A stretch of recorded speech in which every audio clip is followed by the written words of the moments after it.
wouldn't be able to fucking tell you every movie I own. Well, do you have that big of a collection? I have probably maybe like 3 shelves worth. 3 those shelves, or 3 actual bookshelves? No, 3 of these shelves worth, like number-wise. So you got about like 150 movies? Something like that. And they're not all mine, and they're not all my favorite movies. Sure, like because you're married, so you combine collections. The wife has kids movies, maybe now. Definitely kids movies. You know how many times I've seen fucking Cars 2, and Planes? About 10,000 times now. Well, with that, welcome to Sequel Podcast. I'm Matt Bonta. And I'm Cory Easley. And we're going to talk movies today.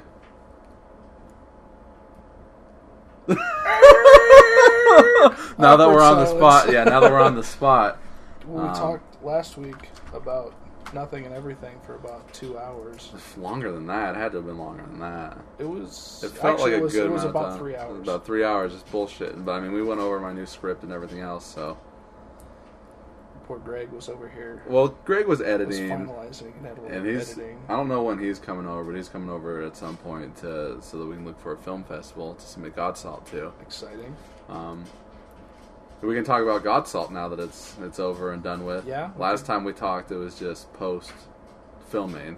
Yeah. Now we're post editing, premiere, everything else. So we were trying to hold off for the premiere so we didn't give too much away. Yeah, no spoilers. Now we can spoil it. Spoil the shit out of it. Even though only about 60 people seen the movie. We'll just spoil it for the rest of the world before it makes it anywhere.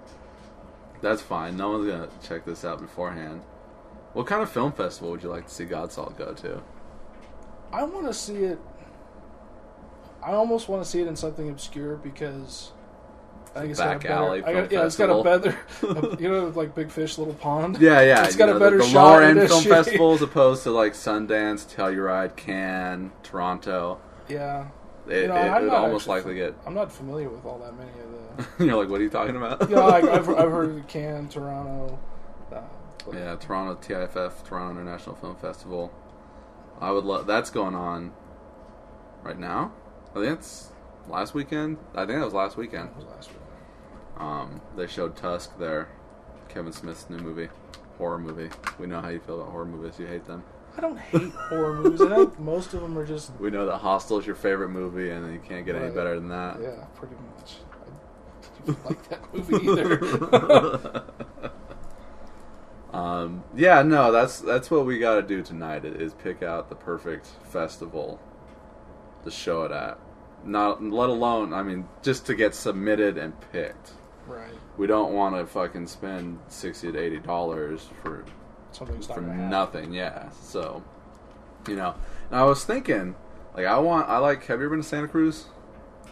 Yes, I have. I love it there. And I was just talking about this. I would love to go back just to visit. And I was thinking, well, why not take the movie down there?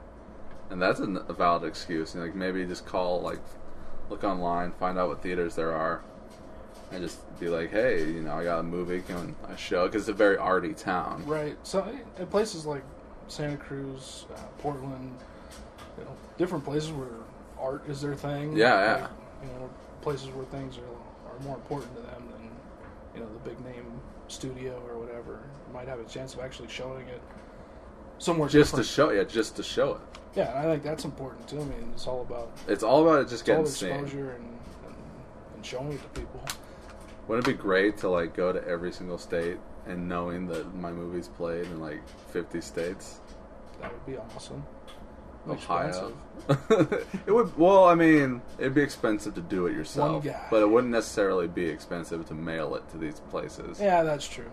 One man, one DVD. 50 states. 50 states in a dream. In a dream. It's like we played in California, Northern California. Not LA. Not farm country. Yeah. We were on the coast. We were on the border between California and Oregon. Fishing Town Library showed it. Yes. We stooped to burning a bunch of copies and then like sneaking them into places. It's like, what is this? It's not even our system. Throw it away. Right. Well, it's too bad that nobody like rents DVDs anymore. Like people check movies out of the library all the time. Just because it's free. It's free. But like Blockbuster doesn't exist anymore.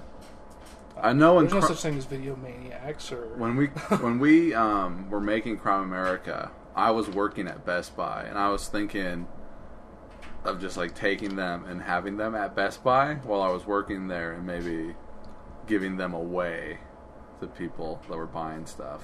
You do like never happened, but Patrick and I were talking about this at the premiere, where you have like the up and coming rapper on the corner. He's got his little Discman out there with the headphones, and he like assaults you at the door, and he wants you to listen to his shitty music, and then charge you like $12 for a fucking burned CD. When I was in Vegas, this guy was handing CDs out and shit, and he was just he's like, "Here you go, you can have this. It's all I'm asking is for a few bucks in return." I was like, "Well, here you go, you can have it back." See, and because I've been there in the music industry, though, the music scene, I guess you want to call it, not even industry, because we weren't getting paid. But to have somebody hear your stuff, like, that's what's important when you're making things. And now making movies, it's like that's important to have people see what you've made, even if they hate it. Yeah. But to get like we were talking about last week with Greg, that constructive criticism, even if it's the more important criticism you get is actually negative. People pat you on the ass and tell you did a good job all the time. And you'll never change. And you never change and you never grow. But if somebody says, well, this was okay, but I didn't really like this, or this looked like shit, or this didn't sound good, that's the kind of stuff you want to hear from people about a movie that you've made.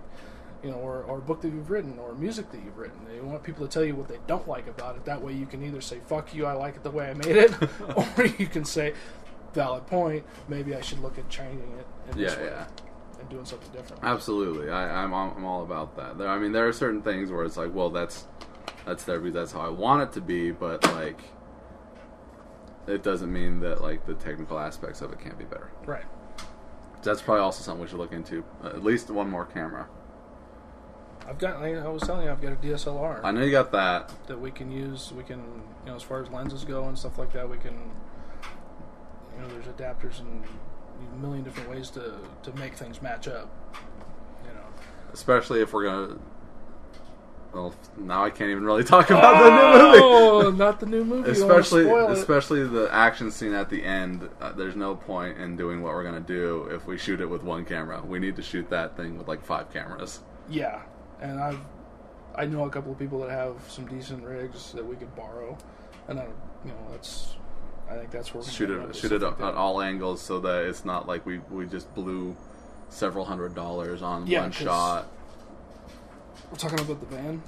No, after that. The inside of the van? No, after that. After that.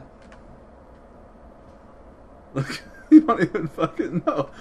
No, we're not, because we're trying not to say it. Now we can't talk it out. Did that help at all? Where it's like this? Oh, yes. That needs like needs a bunch 6 GoPros and some other cameras in tow. So absolutely.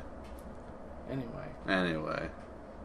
New movie, very exciting script. I'm stoked about it. I'm glad you liked it because I'm a little worried about it.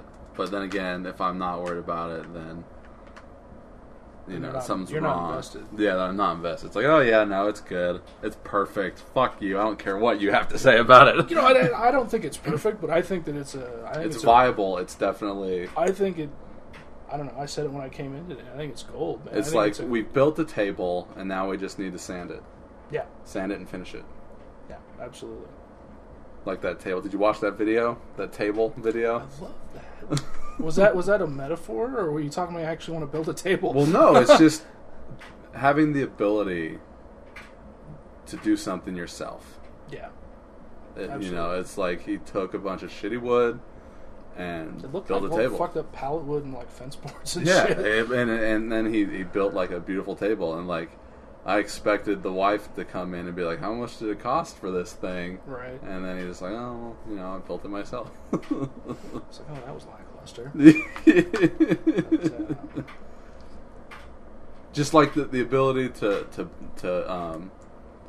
build up our skills towards any aspect and build up a warehouse of things to go to. Like, I watched this documentary at the Mile High Horror Film Festival when I went to it years ago about Greg Nicotero called Nightmare Factory, because he's like the #1 makeup effects The guy. Monster Man.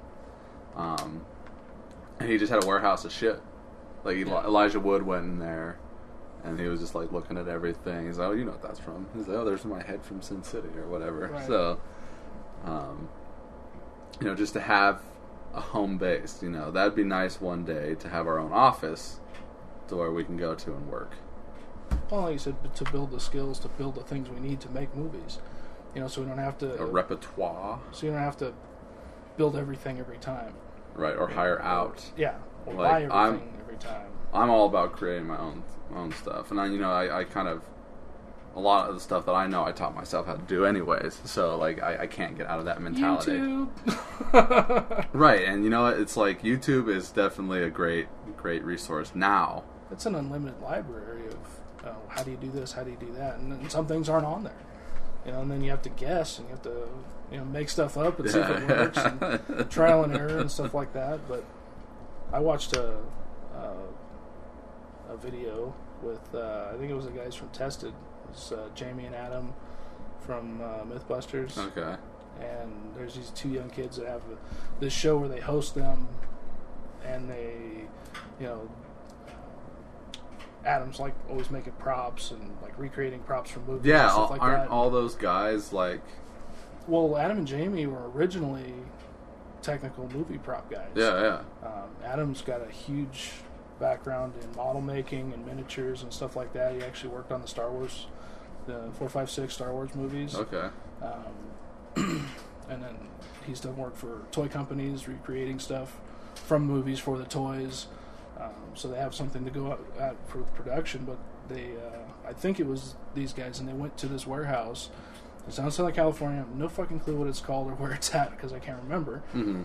But it was literally like the whole JCPenney warehouse full of, you name it, for use for props and movies. Anybody can go there. Anybody can rent the stuff out. Anybody can use it. Okay.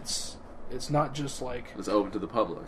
Basically, yeah. I mean, it's an industry thing, but, for independent filmmakers like us or big guys in Hollywood, and they have, Well, see, that's what I want to do. Like from the 50s, they have like this case of stuff like that. So if you're building a store, you can have all the products that you need. And you old stuff. And you just come in there and find what you need. Like put a deposit down. I don't know how it works technically. We'd have to get a hold of the warehouse. But like if you were looking for specific character effects, so this guy has this kind of pocket watch, or he's got some obscure Zippo lighter or whatever it is. They have like this collection of shit. It's like I want to start building our own. Every thrift store you've ever been to. They have everything in it, so you can just go in there and pick and choose what you want, so you can build things up. That's why I'm always buying shit. Is like because I want to have it for future reference. Sure.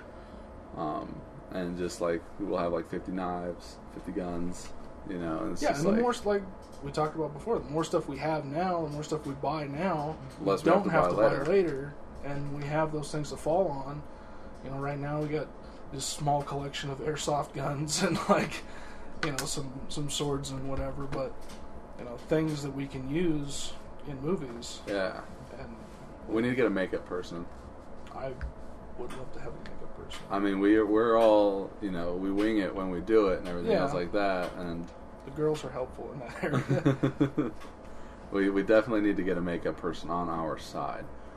Thankfully, this new movie, there's not like a demon effect in any way. Yeah, that was. You weren't even there for that. I didn't get to see the makeup going on. I wanted to, but it was kind of It got a little scary there for a second. Afraid you were going to lose the application? Or it wasn't going to work. Yeah. I think I dropped one of the horns in the dirt outside. With shit on it? Yeah, because we had to do it up real quick, because I was like, okay, stop recording of him there. Right. Let's put the makeup on real quick and get right back to where you were and film again. Right. And, like, it took him forever. He's never worn contacts before. We did a test once, like, a week or two before, probably the week before. And that was the first time he'd ever worn the contacts. So him going in and putting the contacts in It's that been like day. 10 minutes to get them out at the end of that day. Well, it's like a scary thing when you don't mess with your eyes. You know, if you don't ever wear contacts. So you're afraid to touch your eyes. Yeah, you're like, and then pulling them out, you're like, you don't want to scratch your eye or anything like that, and you're blinking all over the place. I mean, his eyes were like watering up like crazy. Were they? He had to wear those all day long, too. Yeah, which is... And you only ever see it for a split second in the movie. Yeah. His red eyes. You don't ever see it more than the first shot that I have of him. But yeah, no, he took a little while to get those contacts on. Kelly came inside, was like, is everything okay? He's like, yeah. So we got him, and then me and Kelly put the horns on him outside, and I believe I dropped it in the dirt at one point. Yeah. And we're just trying to glue it on, and then we glued it on, and it's like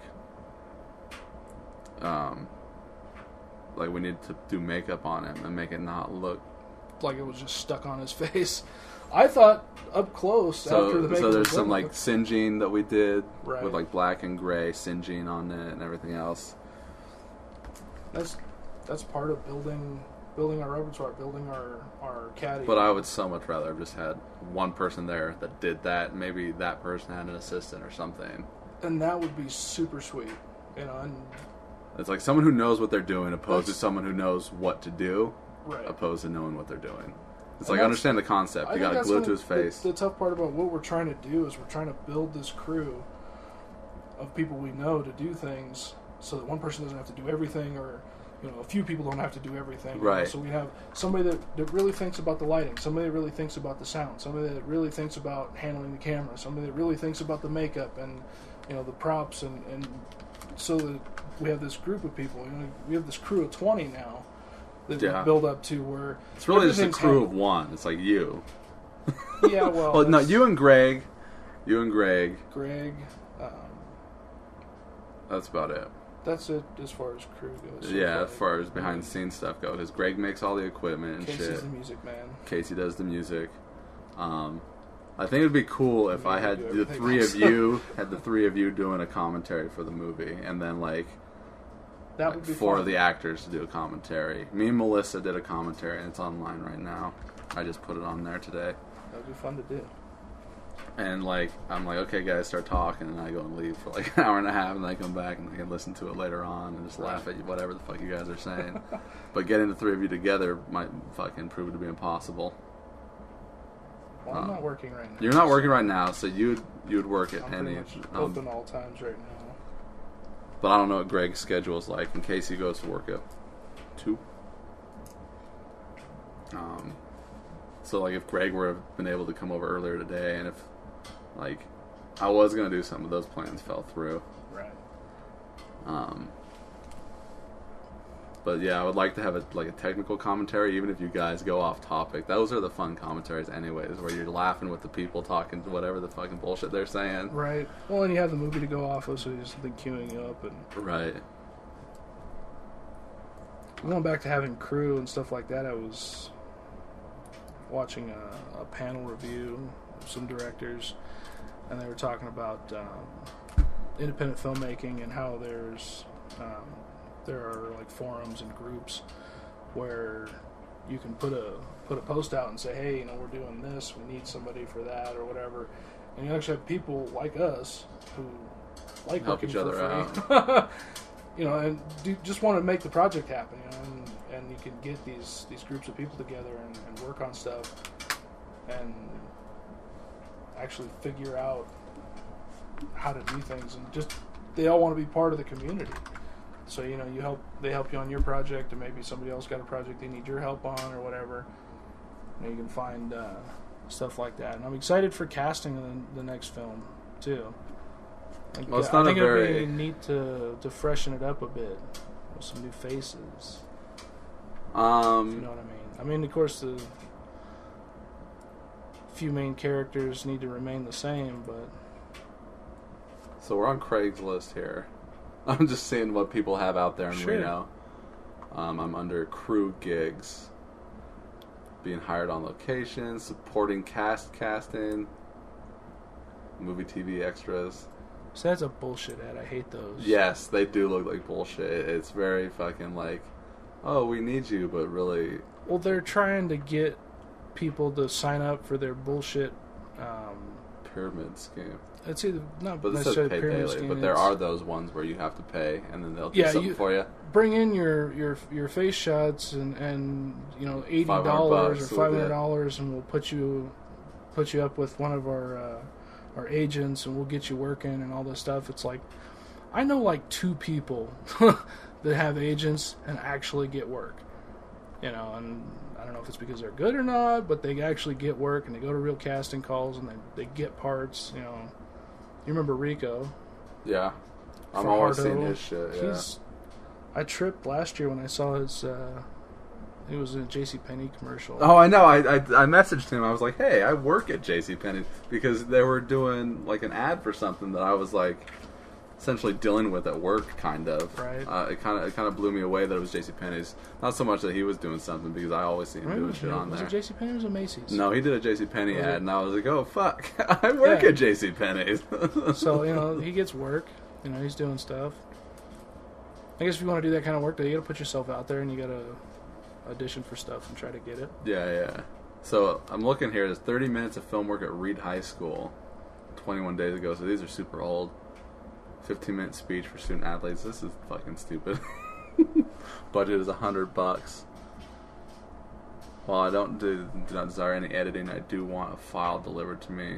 So you must have the ability and equipment to film me from far away. So this guy was looking for somebody to film him. He had nothing. That's what it looks like. Yeah. But he was willing to pay $100. Yeah, $100 for that, for them to do all the work. Or outside of editing. You want it in MP4 format. I mean, maybe this would be a way to build some skills. Maybe work with some other people on some other stuff, I'm not opposed to working with other people, but I am... I'm protected with myself, and I don't trust people necessarily. Like, how would you feel about directing somebody else's movie? Someone else's script? Yeah. I'm not against that at all, but I would assume that somebody would know how to film their own movie.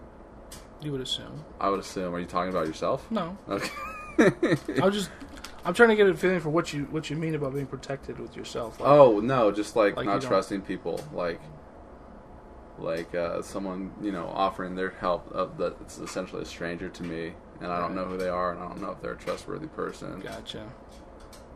That's what I mean. It's like oh yeah, no, I don't mind doing this and doing that, but it's like, well, I really don't know you, and I don't know if you're just a scammer or something like that. And it's not like if I lost anything outside of my computer, I don't really care. But it's just a matter of like, I get what you're saying. I don't trust most people right off either. Like, unless somebody's like, hey, this is my buddy Casey, or this is right. I know this person in this way. Exactly. Then so like, someone okay, who knows cool someone, I'm absolutely willing to do that, but not just like some random person. Even though like both Kate, who didn't end up in the movie, and Robert were kind of that way. Yeah, but Robert's almost random, but not really. Right, because he's still part of a group of people that we know. Yes, absolutely. In a way. And even he, like, no offense to Robert or anything like that, he did have his problems when it came to filming, so... Yeah, when he was fucking blitzkrieged on one of our biggest nights of shooting. Well, that and just, like, not being able to get a hold of him. It's like we go to film and then he doesn't show up when we're there ready to film. Right. And then not hearing from him until, like, 2 minutes before we're ready to film and everything else like that. And it's just... It was a little stressful, particularly that last day of filming. So, going back to casting the next piece. Okay, we're gonna need some fresh faces. So outside the two women, got a couple. Well, I told Robert I would give him the marshal role. Oh, the male marshal. The male marshal role. Okay. As far as the female marshal role goes, you need somebody stuffy and. Well, it'd be nice if Kate would do it, but Kate doesn't sound like she's willing to do anything. I don't know who Kate is. She was gonna play the master. I guess you never got to meet her. Her. Yeah. She just makes it seem like she's super busy. But I would like to have her be that part. But if not, then yeah. So we need a new female for that. We got 3, 4, 6, 5 thugs. 6 thugs. Yeah. Got Oswald, No. Victor, and Lenny. Not including Oswald. We'll get to him. But we got Victor and Lenny, and then his 4 buddies: Shank, 8-Ball, Red, and 8-Ball, Red, and the guy that talks too much. What's his name? I don't remember. It's the guy that doesn't talk too much. He says his name is that because he talks too much. Right, which is the opposite. Yeah. Okay. I don't remember what the his 4 name guys. But those 4 guys. I would like to get my neighbor Mike to play Red. Right, the old man. The old man guy. Get you what you need type of guy. Yeah. I named him after fucking Red in Shawshank Redemption. And also because the movie Red, where it's a bunch of old guys. Yeah, so that's Red. I like to play Red, and it's him. Victor, I would like to be well, if possible, a black guy, but it'd have to be the right black guy. I thought you said you wanted Lenny to be the black guy. No, I want Victor to be the black guy. And then his girlfriend, Victor's girlfriend that pops up. The guy that pulls out of 7-Eleven and gets jumped. Yeah, small supporting role. He has no lines, I don't think, does he? I I kind of wrote it as a mute, but then he might. So what the fuck? He's freaked out, but anyway. Not a huge part, but there's the manager of the casino, and there's this guy, because I'd like to film the police scenes back in the same conference room, and then the guy that Allie works with in the office next to hers. Okay. I was seeing him as a manager and just shooting his office. Right. And then Oswald. Need to cast someone as Oswald. I'm thinking a blonde dude. Yeah. Maybe we can get Flanagan to go blonde. You think that fits in? Not necessarily, but who, Flanagan or the blonde? Like Flanagan as Oswald. Not necessarily. I kind of pictured him as like I don't know, like a kind of a short, chubby dude almost. I don't know. Flanagan's kind of the opposite of what you just said. He sticks out. You know what I mean? He's huge. He is huge. And he's very skinny, very lanky, pronounced features, stuff like that. But I'm thinking a blonde dude for that part. Let's bleach somebody's hair. Sure. And that's Brown. Detective Brown. Well, Brown is Mikey. Brown is Brown. He's been Brown Old since Brown. Patriot Zombie. Okay. He shows up for like 2 lines. Pops out of the car. I guess those are the black, only brown. New faces. Yeah, it's not a huge cast. Now we need a shitload of extras. Yeah. For the opening scene. For the prison scene. Yeah. A different prison scene than the last movie. Definitely a different prison scene. Get your dad back. Right. We could put him in an orange jumpsuit, and it could be like that same prison. There you go. That would be funny. That would be a little callback. We can get those 2 back, him and Rich. Yeah. Get them back and just back be in the prison yard. Maybe they're just talking to each other. Maybe even throw a fucking pigeon in there in the prison yard. Right. You know, just a little nod, but like you don't even really, not too much, so that it's not fucking like standing out. Right. Little cameo. Little cameo. Now that we've ruined it. Shh, don't tell anyone. Yeah, don't tell anyone. So we do need some new faces. I did kind of write that U.S. Marshal part for Robert because he called me up one day and he was like, "I'd like to play a good guy, like a hero type," and I was like, "Okay, I can do that." Tweaked out fiasco. Yeah. All right, so let's talk about other movies then. Now that we're done talking shop. Yeah. So, what have you been watching? I have been watching Probably nothing I've seen. No, definitely nothing you've seen. Obscure B flicks on Netflix. Just because they pop up in the you may like this movie. Titles or whatever. So what have you watched? You watched this. One of them was How I Live Now. bring up Netflix and see. Sure. I can kind of. Sounds terrible. It's a lot better than I thought it was. It's not exactly what I was going for when I decided to watch it. Mm-hmm. Basically, set in a World War III stricken England. Don't want that. And it's a story of a young girl who's got her mental issues. I think you would like it. They're not giving me no synopsis. Oh, here we go. Nothing. There you go. I gotta click on this. American teen summer romance with an English boy comes to an abrupt end when rumors of World War III become a reality. So I'm kind of an apocalypse World War III zombie. Oh, it's got... I don't know how to say her name, but Saoirse Ronan. Okay. She's a name. You know, she was in Lovely Bones, City of Ember, Hannah. She was in Hannah. Which is a movie that I love. So was she the older gal? In Hannah? Yeah. No, she was the little girl. She was Hannah? Yeah. Okay, so this is her. This is her? That's the girl right there. Okay. So it's not out of the question. I had no idea that was... Is that you or me? That was you, brother. Yeah, I had no idea that she was a name because I'd never seen her in anything before.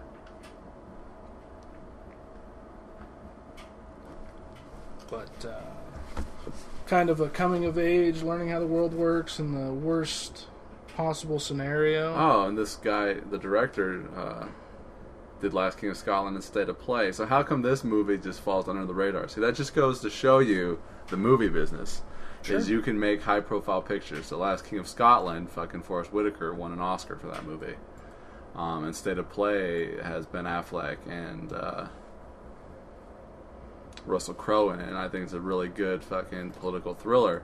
And then there's this movie How I Live Now, and it's like nobody's ever fucking heard of it. But this guy, it was like probably directed DVD or directed Netflix, didn't even get a print, something like that. And that just goes to show you the movie business is that people rise and fall, and some people watch a movie and some people don't. Yeah, so. Some things make it, some things don't. And I think the movie was actually pretty good. The story was there. The characters were well played, well built. The acting was good. I mean, there was nothing that, in my opinion, that lacked. Mm-hmm.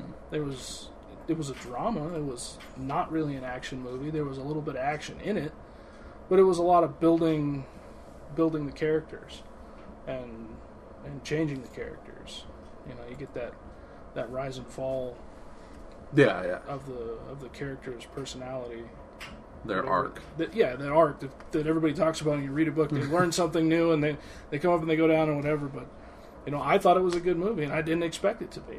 Okay, I'll go ahead and add this to my list. Put it in my queue. There you go. See. All right, what else have you been watching? What I watched yesterday was Dark Planet. Dark Planet? Maybe. What's that? This? No, it's maybe now though, right? World War VI. There you go. You go from World War III to World War VI. Yeah, I'll probably put that in my queue. It was dark. It's got a 1.5 stars on it. Yeah, you never know. It might be because it's got like shitty effects or something.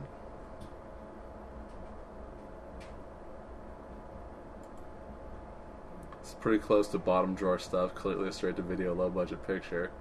Filmmakers probably spent most of their budget on hiring Michael York, who does give a fine performance as the villainous General Starship Captain. You've seen this character done 1,000 times, but York does his best with what he's got, and it's fun to watch. There's a smattering of good writing sprinkled here and there throughout, but it's mostly blotchy photography, ultra-low budget effects, and unimaginative plot, all on a full-frame DVD with no special features. You really want a director's commentary on a turkey like this? So, and people have their perspective of what a movie is, and maybe it really is a shitty movie, but the person that made that movie didn't think so. They didn't think that it was a shitty movie. You don't waste your time making a shitty movie. Right, you don't start out thinking like oh, this movie sucks, but I'm going to make it anyway. This movie's going to be badass, we're going to give it our all to do it. And when it's all done and it's on the screen and it sucks, and it's like, well, fuck, that sucked, we're going to try again, Yeah, that happens. It's happened to me. Absolutely. I think it happens to everybody that... What about this movie?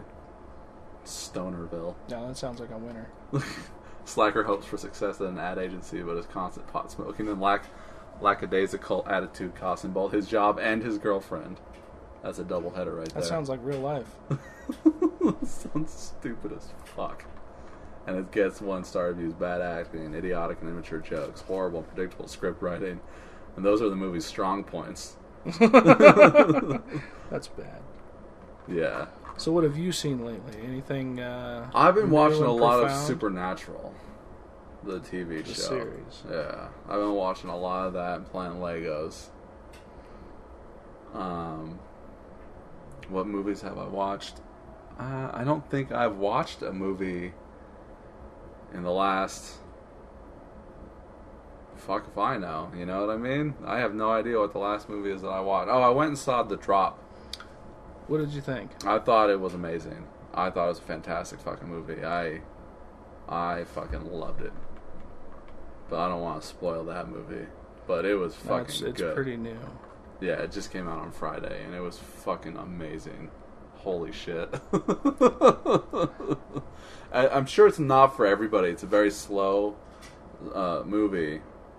Not too much happens in it, but it was directed and written and acted fucking perfectly so that you can be in the movie, so that you can be in it without, because it's just like this dude works at a bar. Laundry's done. Yeah. This dude works at his cousin's bar. The bar is now run by some Chechens, I guess. Chechens, because he made a point of saying they're Chechens, not Chechenians. You know, the Irish aren't Irelandians. Is what he says. And then he finds a dog that's been beaten to shit and thrown into a garbage can. And he kind of starts taking care of this dog with the woman whose garbage can is thrown into. Like, they kind of clean him up and everything. And then he's at the bar when it gets robbed for some money. And the bar is a drop bar where, you know, out of like several dozen drop bars, right, where money is just taken on a different night so that people can't rob it when the money's there. Well, this bar gets robbed, and then like you kind of spend the rest of the movie finding out that the cousin kind of is trying to plan a robbery on the bar to get a bunch of money and take off, and like that's what the movie's about. But it's got some other shit going on that all connects at the end. That's right, really, really good. And Tom Hardy did a fantastic, understated performance of this kind of simple-minded dude. And it's not like he's got something else going on. Like, you know, you can't like watch it and be like, "What's going on with this guy? Why is he like this?" It's just that that's who he is. He's just that guy. But, you know, he's simple-minded. He follows orders and he does what needs to be done. And it was really, really good. I thought so. So that's why I went and saw Friday when I asked you if you wanted to go to the movies. Yeah, that's. Sorry, I need to get back to you soon. I'm a communications loser. Clearly, you are. A lot of people are. I try to talk to people a lot, and none of them ever get back to me. I'm trying to get better. Well, it's not helping me now. I'm trying now. You're here podcasting. Right. So that was the last movie I saw. Before that, I don't know. I haven't really been watching a lot of movies lately. I watched Bill and Ted's Excellent Adventure the other day. Because it popped up right in the front of your Netflix? Yeah, very much so. Yeah, I noticed that this morning when I turned it on. I was like, oh, Bill and Ted's was the first fucking thing. They're like, we've got this movie now. Yeah. It wasn't the first movie, but I was like, a little throwback movie watch. I haven't seen it in years. Haven't seen it since like it came out, or since I was a young man anyway. Since the 90s? Right. Here we are 20 years later. So yeah, that was, I don't know. It was lame. It was lame, you think? I think the movie is funny because of what it is. They're supposed to be doing a third one. Why with this trying to ruin everything? How is that ruining anything? I don't know. There's not much to ruin, but you're going to bring something back that wasn't very good to begin with. But it was fun. It was fun. It was fun, whimsical, kind of throwing history around. And see, I remember the sequel a lot more than the other one. I only seen the other one like once. The sequel I had on tape and watched it over and over again. Right. Bill and Ted's. Second, I can't remember what the second one was about. What's the first one called? Is Bill and Ted's Excellent Adventure. Okay, and then it's Bogus Journey is the second one. Bogus Journey is the second where one. they die, and robots have replaced them, and they're playing all these games with death to get back to Earth, and they keep winning, and he keeps getting pissed off. So he's like, okay, and then he sends them back, and then they've got to go and kill the robots and get their shit together. Okay. And I guess that's really it. That's the plot. Pretty simple plot. Go. Yeah. Straightforward. I forget why they wanted to kill him, though. Why they died in the first place? Yeah, why were the robots there? I forget why the robots were there to kill him. This was another one of those movies I haven't seen in forever. But, I mean, like, Keanu Reeves needs to do more movies like that. Are you one of those guys that you don't like Keanu Reeves? You're like anti-Keanu? I'm not anti-Keanu. I'm just, he's not the best actor. Typecast into every role he's ever played. He's pretty much the same, he's like, bro, surfer dude. Yeah, that's him, alright. I hated fucking that surfer movie that he was in. Oh, Point Break? I hated that movie. Really? Yeah. So it was a great heist movie. No, I thought it was terrible. And you know, when I was watching, I was like, Fast and Furious is the same movie. It's the same plot, 100%. Yep. Because he's a NATO, Fed. By the end, he goes NATO. He goes native because there's this like buff hot dude that he's falling in love with. He's got his bromance. Lets him get away. Just like in fucking Fast and the Furious. It's the same fucking. It's a remake of Point Break, 100%, dude. Never really saw it that way, but now they mention it. It is very much that. It's the same fucking movie. They go on a heist together. He's thinking maybe it's not him, maybe it's this other group of guys. Right. It turns out it's not those guys, but it's his boy. Yeah. And then they hose him into being part of it. Oh, fuck. Alright, so let's see here. Bill and Ted. Let's see if they can tell me why.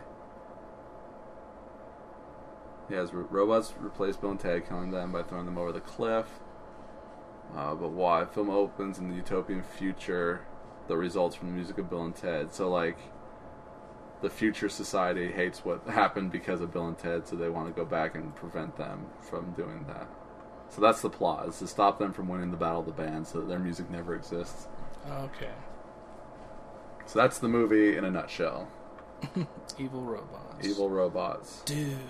And William Sadler plays the Grim Reaper, and he plays the Grim Reaper character in Tales from the Crypt also in an episode. Is that right? Yeah. Trippy.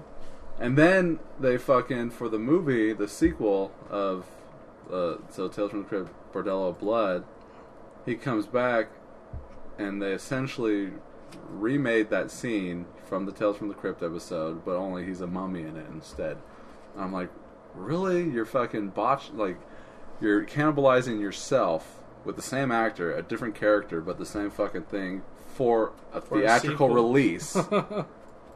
I didn't understand what that was all about. Fucking stupid. Yeah. Especially like a franchise like that, they could have picked somebody else if they needed another actor. Well, it wasn't even that. It was the fact that it was the same scene from the beginning of that episode. Right. Where they're playing for keeps. Like cutting off limbs and shit. It was just a weird choice. I didn't get it. Maybe they say something on here. Where's the search? Bordello of Blood.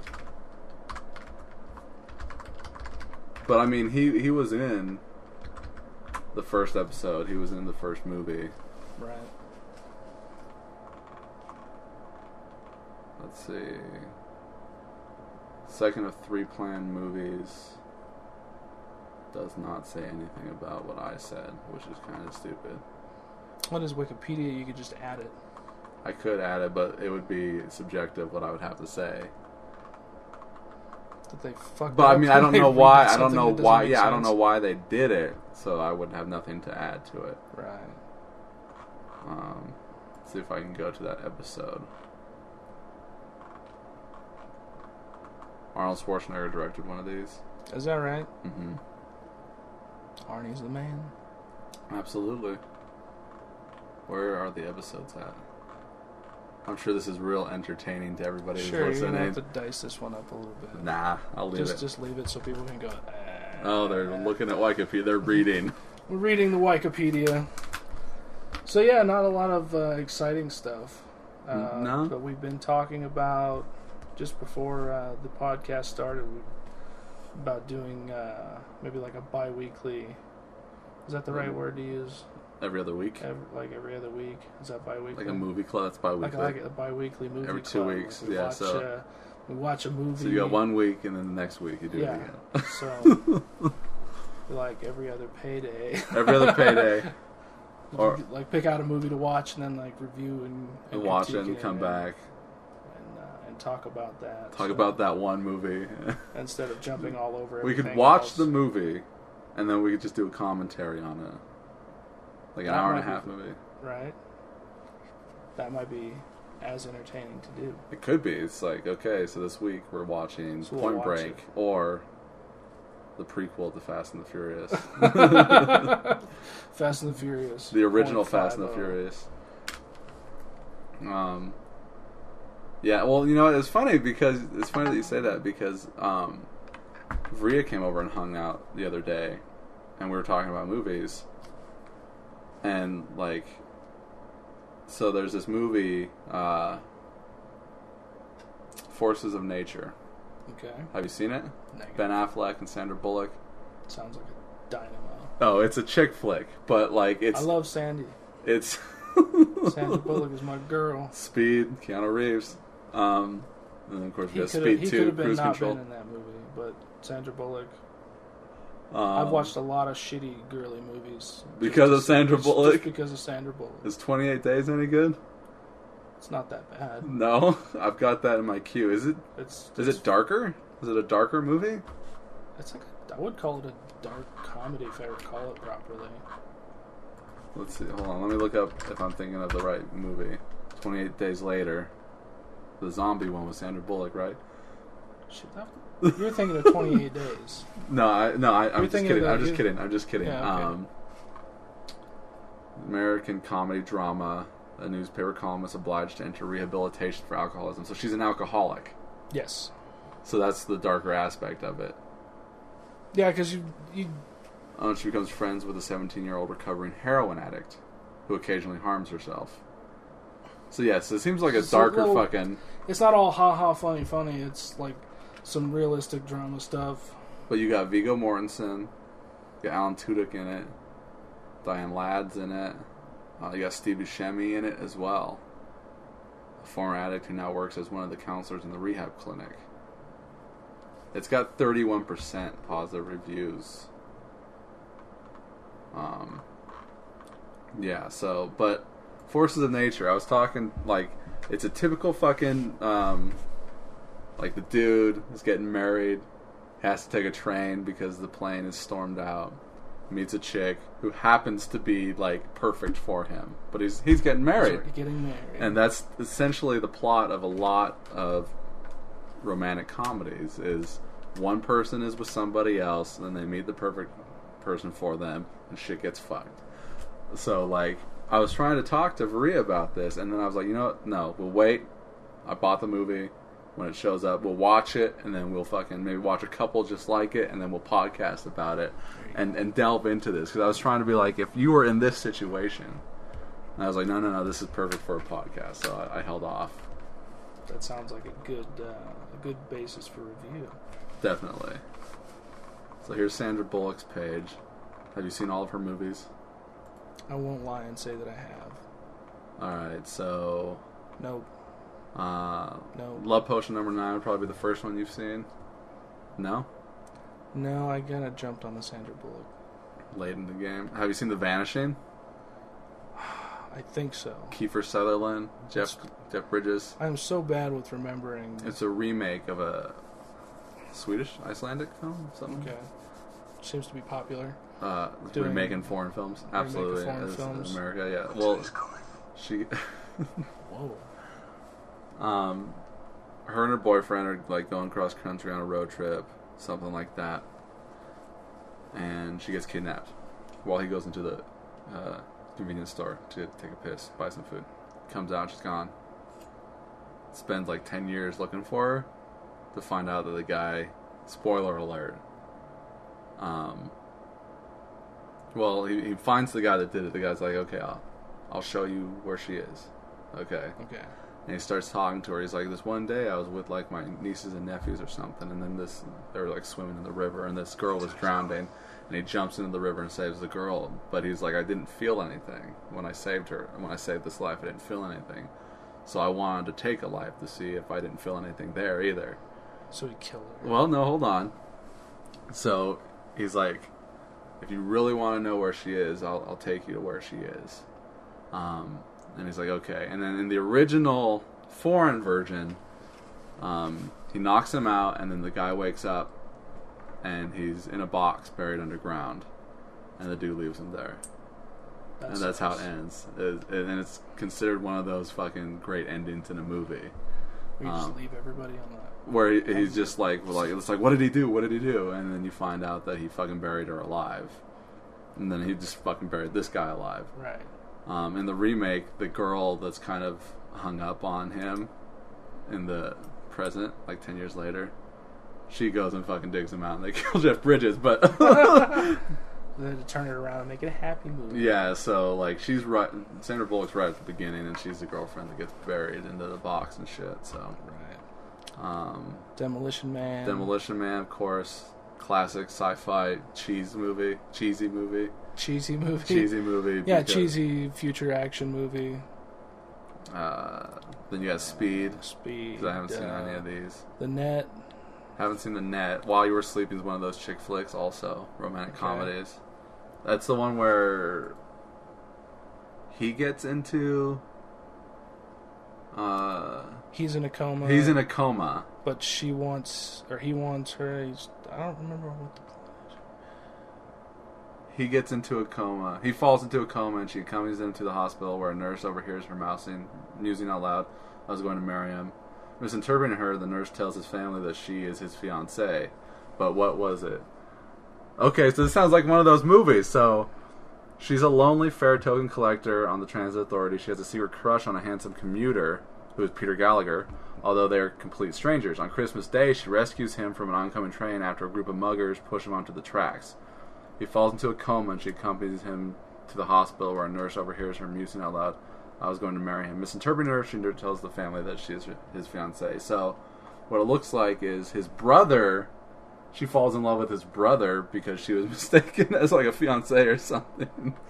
Okay, see, I thought it was something different. I thought he was in the coma, the main guy, but that's not what it sounds like it is. Gotcha. Maybe I'll have to watch this one too. But that was when, like, that early 90s, you got, like, While You Were Sleeping, Sleepless in Seattle. It was a big time for those romantic comedies. Which I think is funny that you don't see a lot of that anymore. No, like, now you get, like, raunchy kind of comedies where chicks are trying to fuck every dude there is. Yeah, you and get then the they wonder why they don't get a good guy, and then there's, like, a good, crazy, quirky guy that falls in love with them. End of story. End of story. Happy. These ones in the mid-90s were all classy pictures. Classy romantic comedies. Exactly. Like Mrs. Doubtfire. That movie is a little bit darker than people realize, because it's about a dad who was told to fuck off, and instead he dresses up like a woman to spend time with his kids in the home that he was kicked out of. Without anybody knowing. Even the kids. Like, how, like, you say it like that, and it's like, this dude's a stalker, he's got mental issues, you know. If you want to watch the real version of that, go watch a fucking 1 hour photo with Robin Williams. Yes, also very fucking creepy movie. It's like the same movie, except for one you're just played for comedy, right. The other one's played for horror, so, you know, it's a little weird. Let's see what else is on. I didn't see The Net. I've seen The Net, but it's been a long time ago. I saw Time to Kill. That's the Matthew McConaughey lawyer movie. Okay. Speed 2, Cruise Control. Woo. Hope Floats. That's one of those. There was a boat in that one, wasn't there? Yeah, no, that's the boat goes on land. He crashes the boat on land. And does Keanu crash the boat? Keanu's not in this movie. What? How can you have a speed movie without Keanu? Is it Jason Patrick? And I like Jason Patrick, but Could it's have been like... Tom Cruise. You think that kind of looks like Tom Cruise? Kind of that profile. And Willem Dafoe's the bad guy. Worst remake or sequel. Raspberry Award. What was I was looking at here? Hope Floats. That's another one of those romantic comedies. This is one of those tear-jerking ones with Harry Connick Jr. and her. That's me. Mm-hmm. Oh, no, hold on, sorry. Oh. Gotta tell her never mind. Never mind. Oh, fuck. God damn it. Anyways, okay, so Hope Floats. That's one of those definitely chick flicks. Practical Magic. Have you seen Practical Magic? No. Oh my So god. better add it to the list. This may sound a little fucking fruity and gay, but I kind of like Practical Magic a lot. Like, I can put it on and watch it. Her and Nicole Kidman are witches. They're sisters. And they're looking for dudes to love them. Sounds hot.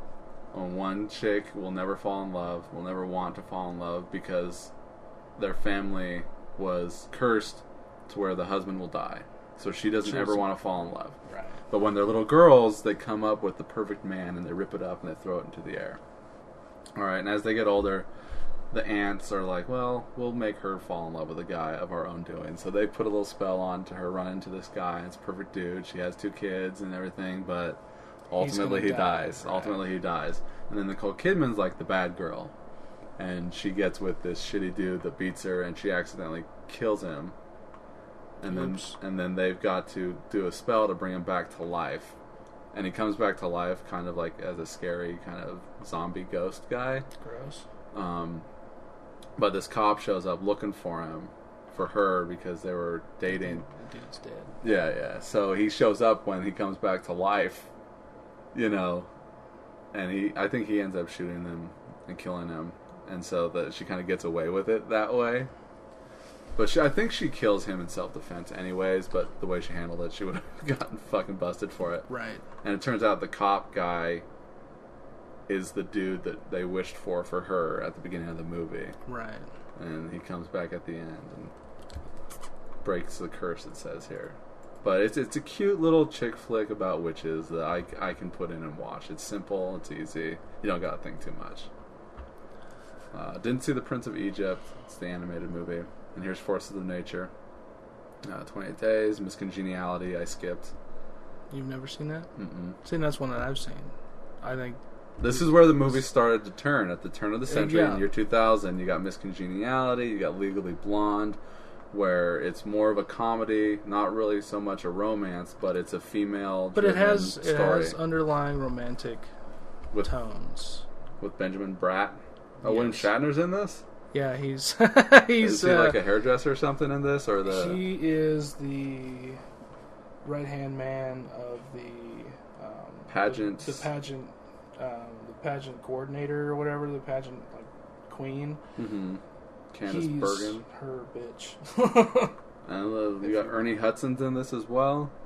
The Black Ghostbuster. Mm-hmm. Is he a cop? I don't remember what his... I don't think it's a big part. And you got Michael Caine. Michael Caine's in it. Pageant coach. Whose reputation was ruined after his last contestant criticized his methods. I don't see Ernie Hudson's name on here to see who he plays, so... Like you said, small part. Yeah. Harry McDonald. Yeah, I didn't see this one. I've seen Legally Blonde, but she's not in that. Right. Murder by Numbers, I saw. She's a cop in that. She plays a lot of cops. Like, after she hits 35, she starts playing cops. So Miss Congeniality is her first cop movie. Yep. And then Murder by Numbers. That strong female power character. I never saw Ya Sisterhood. Neither did I. 2 Weeks Notice. Is this... Yeah, look at that. Hugh Grant. There you go. You know it's a romantic comedy if these two are in it. Right. They don't give me a quick blurb up here. I have to read the whole fucking thing, and I don't want to do that. But romantic comedy, those two. Crash, winner of Best Picture. She plays the racist woman. Yes, Crash, I have seen. That was a very interesting picture, I think. Because it gives you a ton of points of view. It's a little one-sided, though. It's a little obvious in the way they do things. It is. And not that it's a bad movie, and not that it's not a good movie. No, it's just the kind of picture it is. It's just like, oh, she's racist, he's racist, they're racist. Yeah. It's called The Racist Movie, and that's what they should call it. The Racist Movie. What's Loverboy? Looks like a directed video. Oh, it's directed by Kevin Bacon. Maybe I'll have to watch that. Miss Congeniality 2, Armed and Fabulous. I can't say that I actually watched that. Lake House. This is another chick flick, and it's Sandra Bullock and Keanu Reeves. Now, this isn't a romantic comedy. This is romantic drama. Okay. So, in the late 2000s, before the teens, start switching over. you get the romantic dramas where, like Lake House is the other one with Nicolas Cage, where he's the angel, City of Angels. Mm-hmm. It ends in tragedy. Try to get more serious. Yes, but I think that's a '90s movie. So fuck me, right? Late '90s. Oops, Infamous, where she plays Harper Lee. Did you see this one? I don't think so. Premonition. This sounds like a horror movie. The film's plot depicts a depressed housewife named Linda who experiences premonitions about her husband's death and the events that follow afterward, and how she attempts to save him from his impending doom. It's a remake of a Japanese horror film. So there you go. Oh no, wait, no, it's not a remake of a Japanese horror film. So never mind then. The Proposal, romantic comedy. All About Steve, romantic comedy. Both of these are romantic comedies. Ryan Reynolds and Bradley Cooper. Have you seen All About Steve? I have not. She's a fucking weirdo in that, and like you kind of feel bad for her because she's kind of retarded. Is that right? Yeah, she's not full on retard, but she's just very simple and socially awkward. Yeah, you never go full tard, as they let you know in Tropic Thunder. The Blind Side was the other one that was right after that on the list. Well, The Blind Side is directed by John Lee Hancock, who's Danny's uncle is friends with. That's the guy. That's the guy. This is the fucking guy. This is the fucking guy. So I don't know if he's ever going to get to see that movie or watch God's Salt, our movie. Maybe he'll get to see the next one. Maybe he'll be in it. Drop the director. Drop the title. My next movie is called Clandestiny. Kind of sounds like a video game title. It does. Now that I'm thinking about it, but I like the title. It's another made-up word like God's Salt. Sure. Clandestiny. Danny was like, I'm intrigued by the title. I like the title of the movie. So good. Streaming Loud and Incredibly Close. Have you seen this one? No. This is the 9/11 movie. Okay.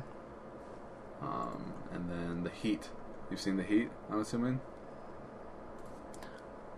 You know, the last since my son was born. You haven't seen any movies? Fallen off the You haven't seen The Heat? No. I've seen parts of it on TV when I'm at my mom's house. I love you, my brother.